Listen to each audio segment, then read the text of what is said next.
Good morning, everybody. This is Miss T. I didn't plan on coming on and making any more uploads for a while, but I had some things that I just wanted to get off of my chest. I know that this YouTube app, is not.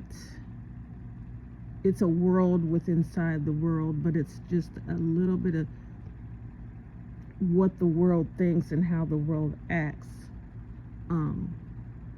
All just into one, and maybe it's because it's a smaller area or space. You notice and hear everything, and so what I'm noticing, because the type of person that I am, I observe everything around me, everything, people around me. I just watch to see, what I'm dealing with, or I like to study people because there's some things I just don't understand. I do understand, but just some things that, like, when a person acts a certain way, I try to figure out, especially if it's just evil, if it's just something that, if nothing that comes out of their mouth is positive, and I try to figure out where that's coming from. Is that what they really feel? Is that, or are they saying things just because they're on this app? Like, it's a place where you can be anonymous and then say things that you may feel, or say things to rile people up, and you don't have to really have any consequences, or things like that. There are some people who have had consequences. They just had a couple that were unalived by a rival YouTuber. I don't know. I think that's not the norm, but I know some people do take it that far.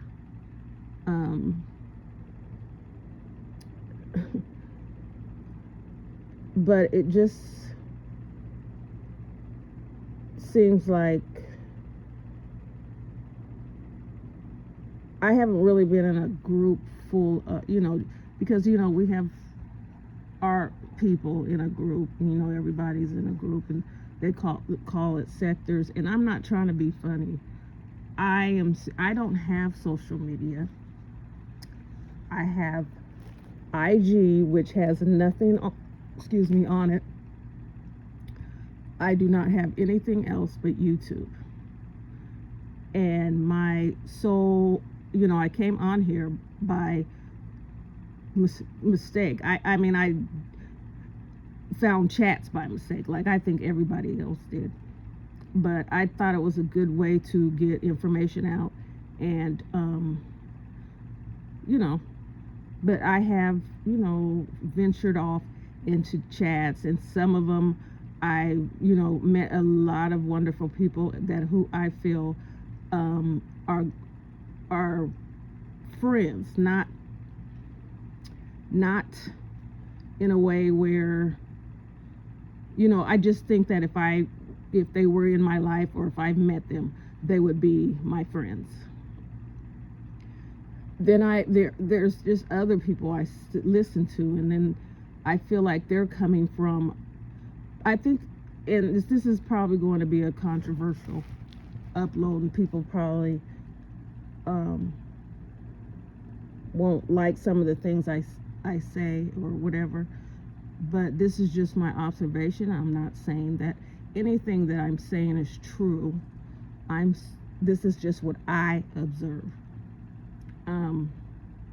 There is a lot of mental illness on this app.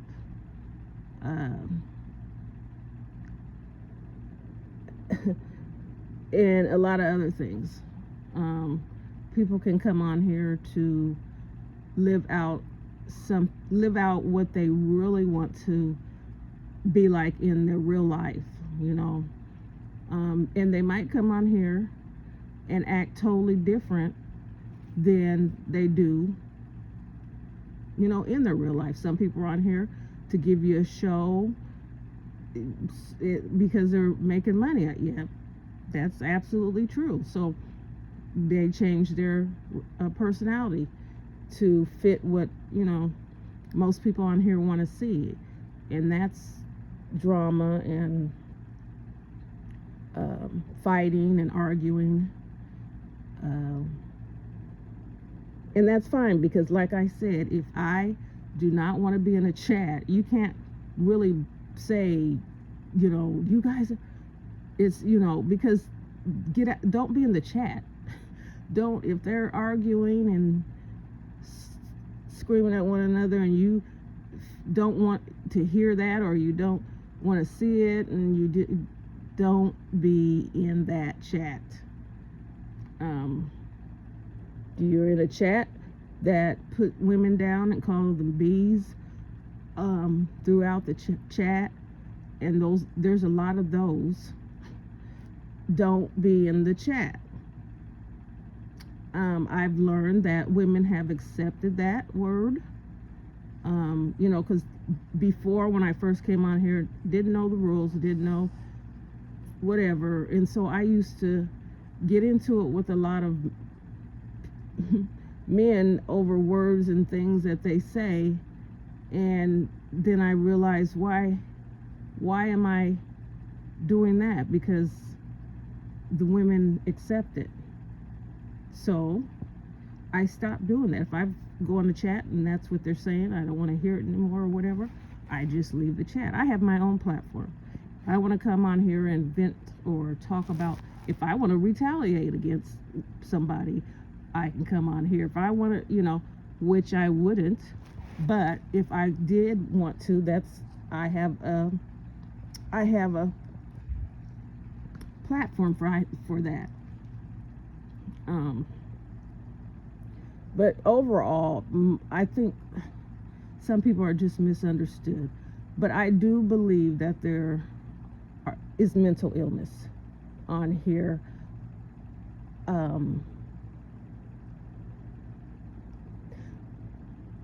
This is not anything bad against people, because mental illness is not something that you choose to have. It's not something that you want to have, or you do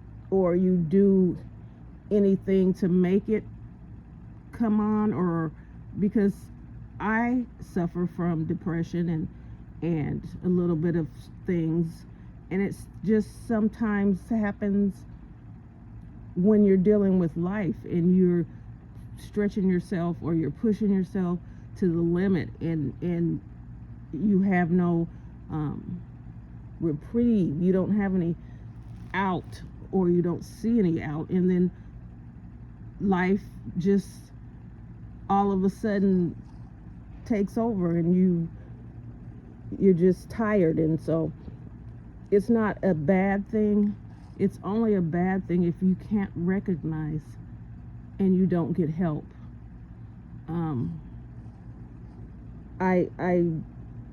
I did get help. You have to be careful, because if you're seeing a psychiatrist or a doctor, whatever, they want to pump you full of medicine. That doesn't heal what's inside. It just makes you feel better. And then when it doesn't make you feel better anymore, they want to give you more and more medicine.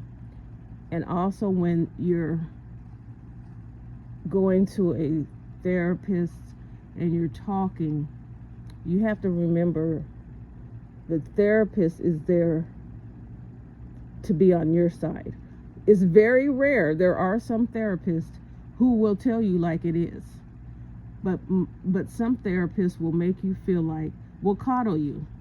Yes, poor, it's everyone else's fault and they've done this to you, and then if you're continuously, if you're seeing a therapist and it's been 10 years,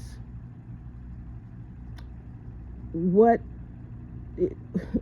is the outcome? I mean, when you go to a normal doctor and you tell them you have an ailment, their job is to find the problem and to fix it if it's able to be fixed. If you have learning skills and you've continuously gone to this therapist and they're teaching you these things, why is it 10 years later that you're still, indulge, or you still have these issues? But yeah, I had a few therapists. I only found one who would tell me like it is. She wouldn't sugarcoat, but she, took a job somewhere else, and I never found one, so I stopped going. And it might have been a little bit of, I always think, since I was younger, I've always had to do adult things. I always had to handle things for myself. I'm not going to talk about what I've said before about my childhood, but I've had to handle things as an adult would, or as an adult does. And so when you're a child and you're being a mother to your brothers and sisters, and you don't want them to, be afraid, or they're already in the situation. We're already in a situation together, but I was put in the situation to substitute, I guess, because my mother didn't feel like being a mother. So on top of that my mother, went off and left us there, I didn't want my brothers and sisters to feel afraid or anything. So I never showed my emotions. I always, basically took over, just did what I had to do to make them okay. And a few years back, my brother had given me a birthday card, and he had, happy birthday, sis. I've never let you, or to the fact that he wanted to let me know that I was his second mother. He, because not only was I his sibling, I raised him as a son right along with the rest of my brothers and sisters.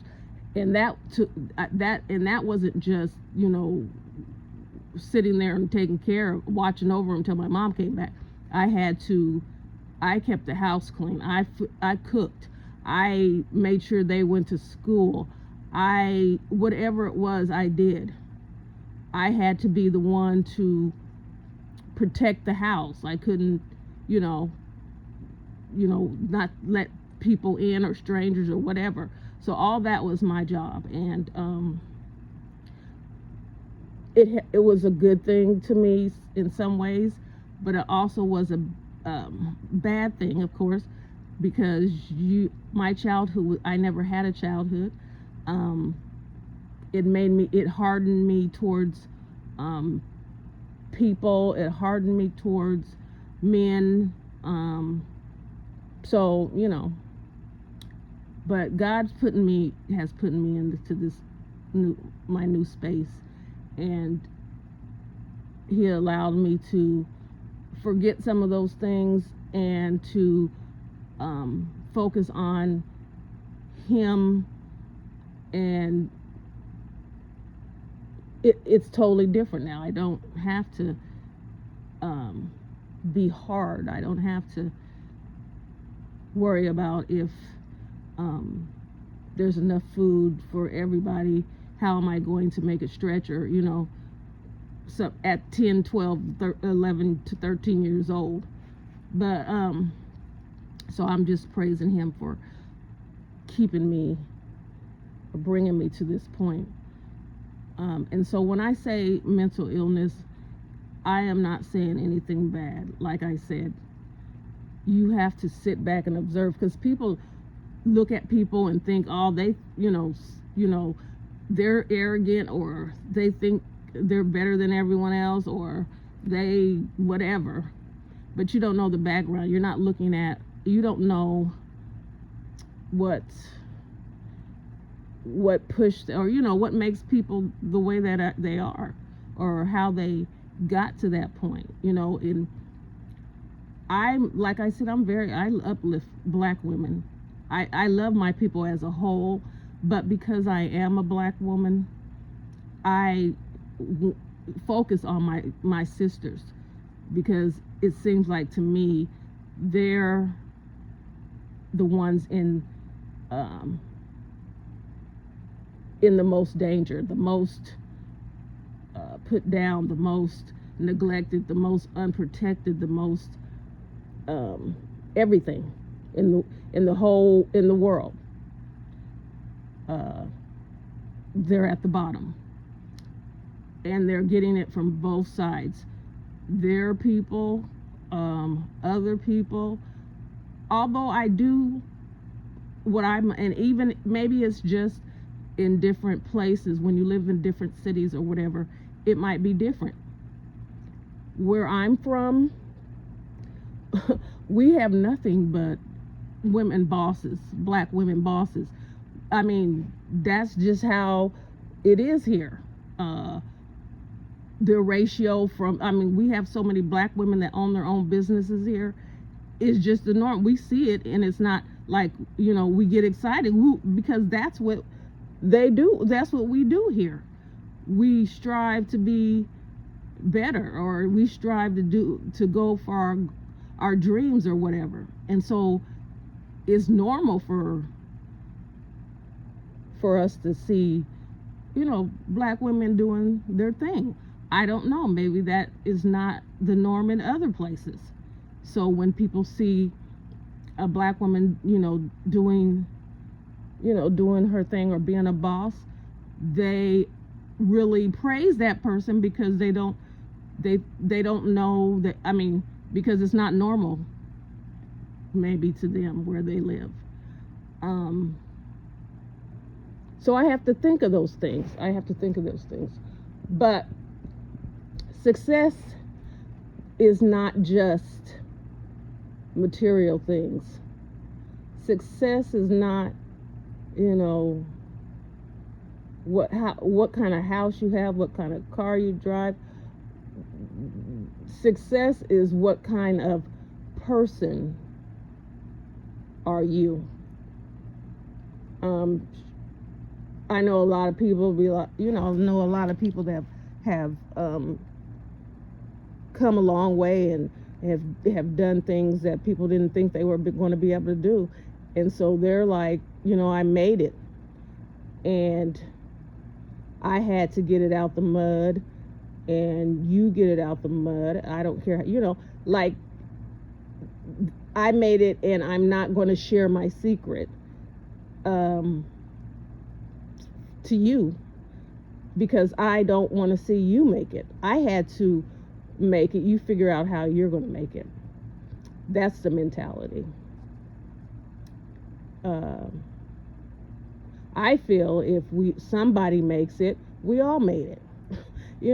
But I also feel like if you made it, or you have an opportunity to make someone else be able to help themselves come up, you should do it. What is the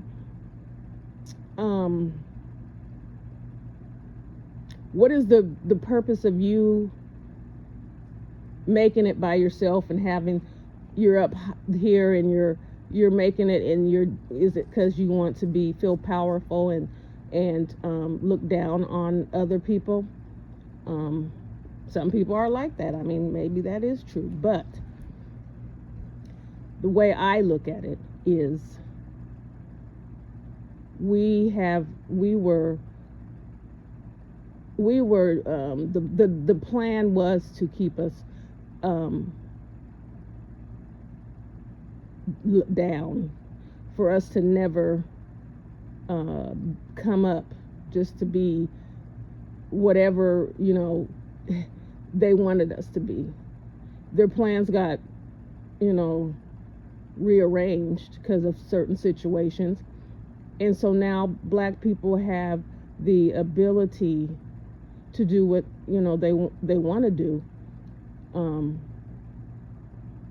But let me say this point: you may achieve in life, but you're still considered beneath them. So if you think you're going to be successful and be looked at as an equal to them, you're absolutely wrong. They might say you're an exceptional black person, but you're still beneath them. So I say, why not have millions of exceptional black people and let that be the norm? Let everybody be successful, and so it can't just be, oh, you're successful because your parent, just let that be the norm, that black people strive to be successful, not that it's just a fluke when one of us are successful. They think the only way black people can be successful is if they're singing on stage, running a football down a field, shooting a basketball, or any other entertainment. Like they had back in the day, had entertainment. And so when there's a rocket science or somebody who figured out a way to, because there's plenty of black people who have invented things, but you don't hear about them. Their names are not wide known like the other names, is because our accomplishments and our success has always been hidden, so that they could keep the keep their what is the word? I think you know what the word, my mind is, keep us looking like we are inferior, that we don't do it, that we don't know, we're not as smart as, we're lazy,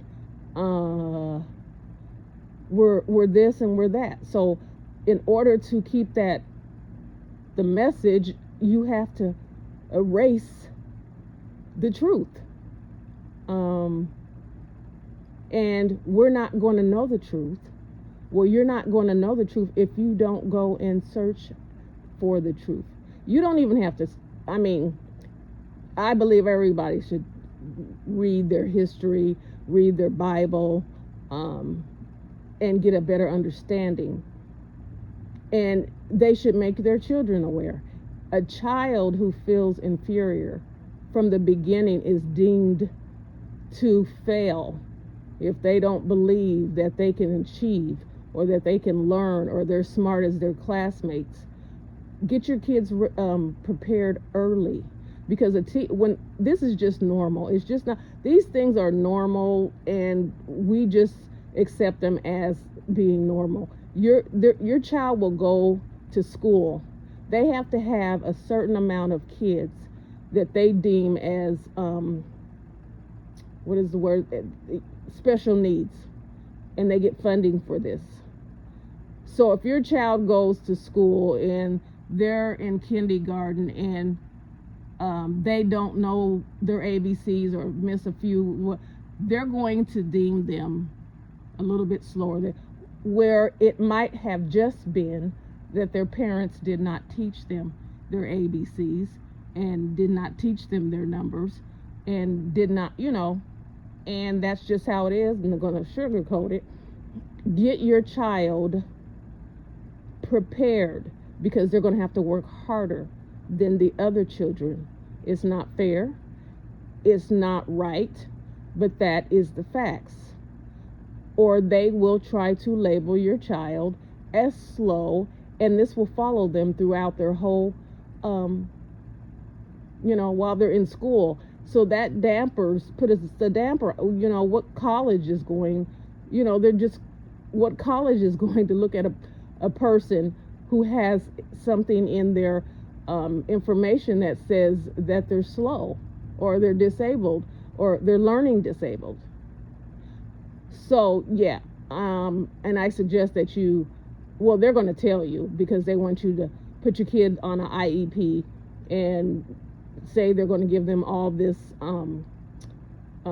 help, and they really don't do anything other than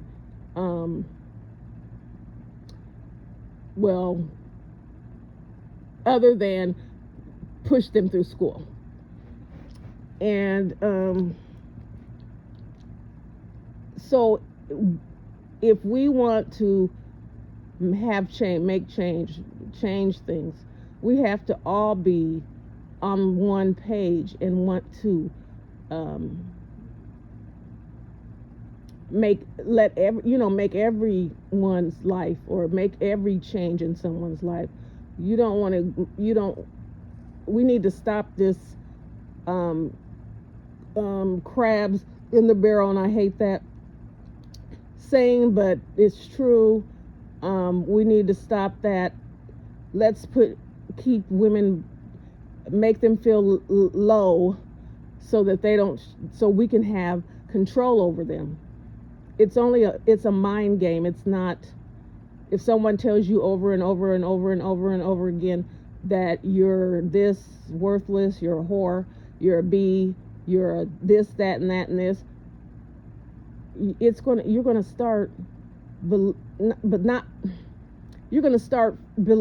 believing it, but you're gonna say, why not, since that's what they label me as, and I can't get anywhere else, why not be that? And brothers, don't take out your frustrations because you have been trampled on, and you have been lied to and beat up and humiliated and all. Do not take your pressures and your anxiety and your hurt out on black women. I'm sure that most of the things that you've gone through, there was a black woman standing somewhere around. Your mother, your grandmother, your sisters, your aunt, a girlfriend, somebody was standing by you or around you, trying to hold you up or lift you up. So I don't know if you're mad at black women because you see that they're coming up, or that they're making it, or that they're I don't know, but it's not the black woman's fault. Yeah, you'll say they put you on child support, and there's some instances where there are some ratchet women, but you don't, like I said, you don't judge. You don't know what somebody's life was like. You don't know how someone had to live or to make it, to just to be here in existence right now. So first of all, If we all did it God's way, this stuff would not be happening. Choose your mate, get to know your mate, marry your mate, and then procreate. Stop all the I'm just gonna have sex with you and her and him and all that, and making babies, and going on about your business, and then the woman's bitter because it's both your fault. Don't say men get mad because you're on child support paying for a child that you didn't want because you didn't want to use protection. How was that? How are you going to blame her for I don't even care if she did it on purpose. If you do not want a child, you do not have to have a child. Men go off of feelings and emotions. You just want to feel good because sex is like a drug, and you just want to keep getting your fix. So you don't think about, the consequences while you're doing it, while you're trying to feel good. You just you'll deal with that later. And then you find out that this woman is carrying your child, and you don't even know her middle name, you don't know anything about her, and now you're raising a child with a person that you can't stand, and she can't stand you, and she's going to make you miserable, perhaps, because she can't stand you, because she doesn't even know you, and plus you have a girlfriend and 2 other baby mamas. So it's just a vicious cycle. And if we don't take if we don't take control of all this madness, it's going to continue.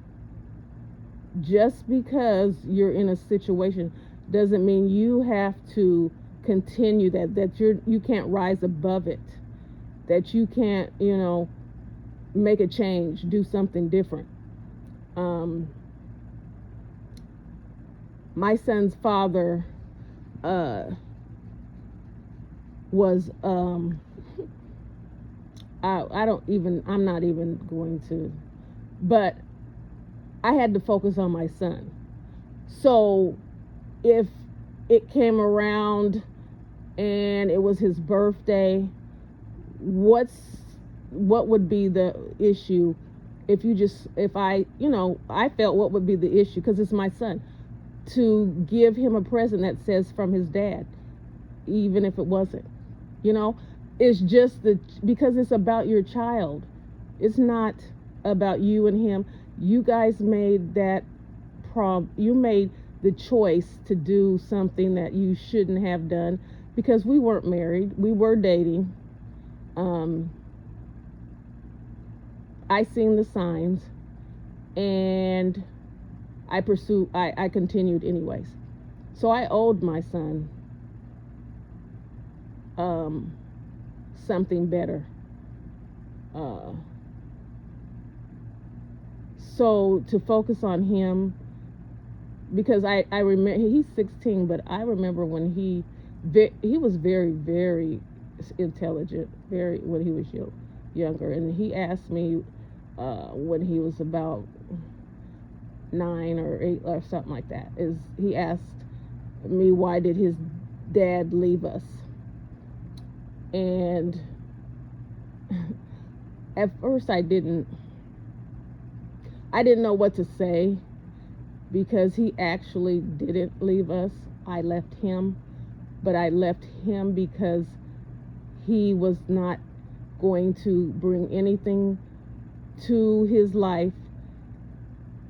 I mean, I'm not going to say that. He wasn't bringing anything. I mean, he was he's from Jamaica. So ladies, if you know anything about Jamaican men, the one I had was 10 times worse than the American men here. And so I wasn't going to deal with it. So I made that choice, but I didn't make it for my son, but he didn't get to make a choice. So if he wanted to see his son, never said you couldn't, never turned you down. I even, me and him couldn't get along because he was still, trying to be, we can make it work kind of thing, and no, we cannot. So when he moved in with another woman, you know how men, this is another thing, men pit women against each other. Black men do that a lot. So I didn't know what he was telling her, but I could tell that she was hostile towards me. He called me, but I guess he had to talk to me on speakerphone, which is fine. And I could hear her in the background, with the smart mouth attitude or whatever. I'm like, what's her problem? I don't even know her. She don't even know me. So what I said is, can I speak to her? And I could hear her say, what she want to talk to me for, blah, blah, whatever. And so when she got on the phone, I said, introduced myself. I said, is it possible that I can deal with you instead of him? Because me and him don't really get along. And right then, we became best friends. So I think men tell their whatever, like, she still wants me, and that's what causes all the problems. I wanted to say, no, I don't still want him, and if you knew what I knew, you wouldn't want him either. But I didn't. But me and her became cool. We kept in contact. She sent me the card that she would put money on. I'm pretty sure it wasn't from him.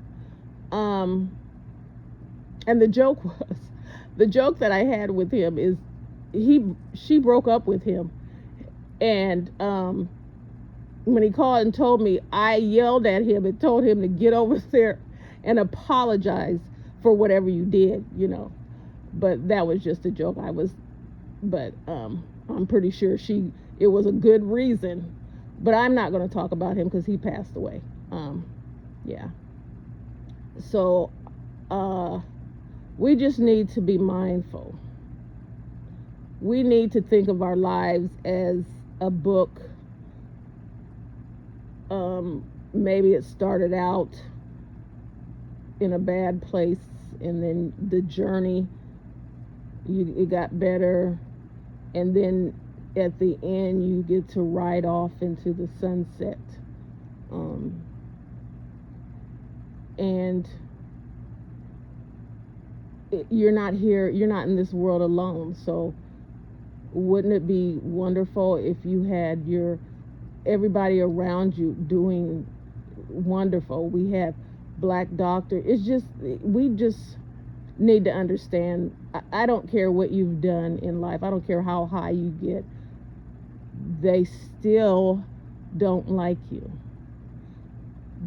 You're still beneath. But around us, we can be prideful and lift each other up and be there for each other and make it a better place for us. There's other races that do that for each other. They all live in the same house, which I don't think that we go that far, but they all live and they pool their money together to help one person start a business, and then they keep doing that. And that's Mexicans do that.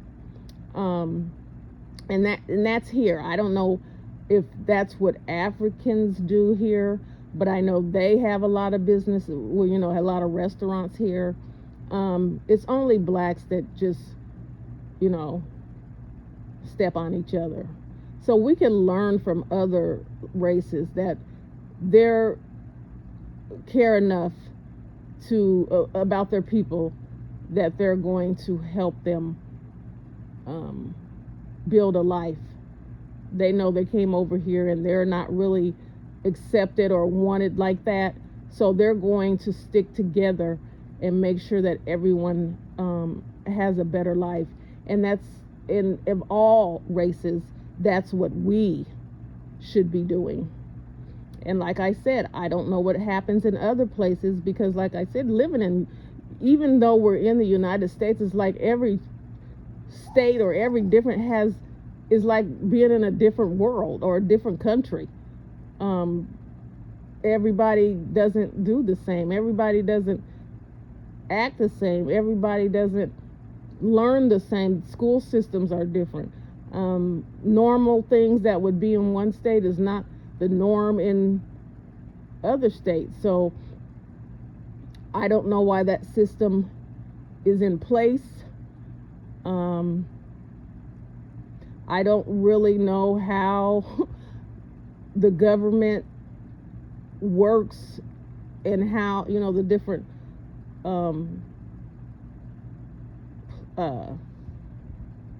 offices, but I know that it's not working for the good of all people. And so the only thing that I could say is if you get under the hedge of protection of God, if you serve him, that's the only way that you're going to be able to endure all of what's going on in this world. And I will guarantee you that. I'm telling you, ever since I said, and I'm not going to quit saying it, ever since I've started, ever since I've given myself back to the Lord, my life is so much peaceful. I don't have to worry. I don't even watch the news. I don't even care about I know what's going to happen, because if you read the Bible and the books that they've taken out of the Bible, it tells you exactly what's going to happen year through year. Now, I can say that, we are as close as we ever have been, but I don't worry about that. I don't care. I don't worry about the wars, and people are saying Trump is doing this and Trump is doing that. It already says how this world is going to end. It does not say Trump is going to get into a argument with Russia or Korea, and they're going to start throwing nuclear bombs at each other and we blow. That's not what it says in the Bible. So all their huffing and puffing, and it didn't say we won't be in danger or that certain things will happen. It just, they won't destroy the world. That's not what they're going to be able to do. God created it, and God's the only one who can destroy it. So I just don't even, people can get in an uproar and say, did you hear that Ukraine and there's bombing and Korea got close to, and Israel is the first of all, that's the only war that I am watching, because that's a war, we already know who's going to win that war, because God had already promised the people that they were going to obtain their land back. So that's the only war that counts. Israel and Iran, and all the things that are going over in their country, in our country.